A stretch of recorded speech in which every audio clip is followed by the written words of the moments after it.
Hey everyone, today is September 30th and we are working on a lesson 2-4 review. This is a hint, hint, wink, wink kind of review and will definitely help you do well on your Savvas quiz for lesson 2-4. Number 1, write an equation that relates two proportional quantities x and y. Which variable represents the constant of proportionality? Well, I hope you remember the big key takeaway from lesson 2-4 is that whenever you have two quantities, x and y, in a proportional relationship, you can represent that proportional relationship with the equation y equals k times x. Y equals k times x. So in that proportional relationship, or in that equation, what represents the constant of proportionality?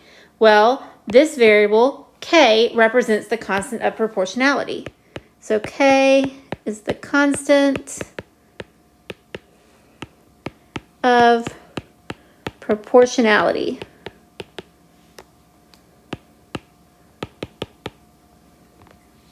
Okay, moving on to number 2, which equation represents a proportional relationship? So y'all, we are looking for an equation that is going to be in this exact form right here, y equals k times x. So when I look at A, I have y equals 4x minus 1. Well, that minus 1 that's tacked on to the end, that means it's not in the correct format, so it's not A. Let's look at B. Well, this one looks like it's very much in the correct format because it's y equals k times x. So I feel really good saying that B is my answer, but let's just go through the rest of them. In C, well, we've got division there, and our formula is k times x, multiplication, so that one doesn't work. And in D, we have y equals x plus 8. That plus 8 tacked on to the end means that it is not in the correct format. So B is the only one that's in that correct format. Number 3, the equation y equals 1.45x describes a proportional relationship between x and y. What is the constant of proportionality? Okay, well remember, we talked about that equation y equals k times x. And we know that k right here represents the constant of proportionality. So they give us the equation y equals 1.45x. So I'm just going to write that down. Y equals 1.45 times x. So we're asked what represents the constant of proportionality, or what is the constant of proportionality? Well, the constant of proportionality is right where that k would be. It is that right there. So the constant of proportionality is 1.45.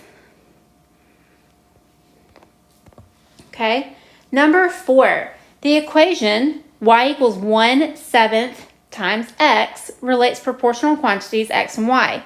What is the value of x when y is 2? Okay, so this one is probably the most difficult one here. And the question being asked, what is the value of x when y is 2? So I'm going to plug in 2 for y. So we start with this equation here. So we have 2 equals 1/7 times x. Okay? Now, in order for me to get that x by itself, it's connected to 1/7 through multiplication. So I'm going to divide by 1/7 on both sides of my equal sign. So on this side, my 1/7 is going to cancel out, and I'll have x all by itself. But on the other side, right here, I have 2 divided by 1/7. So I'm first going to write 2 as a fraction. How do I write 2 as a fraction? Well, I write it as 2 over 1. So I have 2 over 1 divided by 1/7. Now I just need to do keep, change, flip in order to actually divide those fractions. So I'm going to keep my 2 over 1. I change division to multiplication, and I flip my other fraction so it becomes 7 over 1. So 2 over 1 times 7 over 1 is x. And when I multiply that together, I get 14. So 14 is the value of x when y equals 2. Okay. Last one, number 5, shipping rates for company A and company B are shown in the tables below. Which company has shipping rates that represent a proportional relationship? Okay, so we're trying to identify the company that has a proportional relationship. So we're looking for equivalent ratios. Okay, so let's look at company A first. So I like to take my bigger quantity, so in this case 9.85, and I divide by my smaller quantity, 1. So 9.85 divided by 1, we know is going to be 9.85. Okay, let's look at the next one. I have 19.25 divided by 2. Well, let's just see. 2 goes into 19.25. 2 goes into 19 9 times. 9 times 2 is 18. When I subtract, I get 1, and I bring down this 2. So how many times does 2 go into 12? Well, 2 goes into 12 6 times. 6 times 2 is 12. So there is no remainder, but I still have to keep going. I have a 5.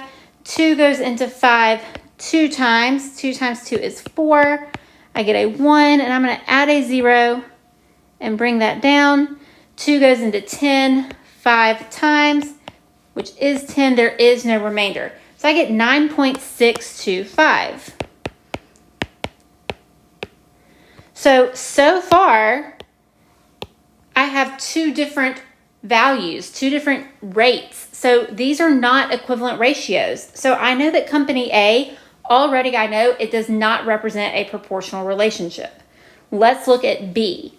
So my first row, I'm going to take 2.25 and divide by 1.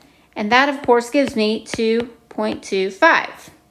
Okay, let's look at my next row. I've got 4.50 divided by 2. Well, let's just do our work down here. 2 goes into 4.50. 2 goes into 4 2 times, which is 4. There's no remainder. I'm going to bring down my 5. 2 goes into 5 2 times. 2 times 2 is 4. 1 is my remainder. Bring down my 0. 2 goes into 10 5 times, which is 10. And there's no remainder. So again, I get 2.25. So this is looking promising over here. Let's check our last row. So 6.75 divided by 3. So show our work over here. 3 goes into 6.75. 3 goes into 6 2 times. 2 times 3 is 6. There is no remainder, so we bring down our 7. 3 goes into 7 2 times. 2 times 3 is 6. 7 minus 6 is 1, and I bring down my 5. 3 goes into 15 5 times. 3 times 5 is 15. There is no remainder, but I get 2.25. So over here for company B, we get 2.25 every single time. So that means that company B represents a proportional relationship. So I'm just going to box in company B right here for my answer. That is the end of the 2-4 review. Remember, you can use this on your Savas quiz to help you out.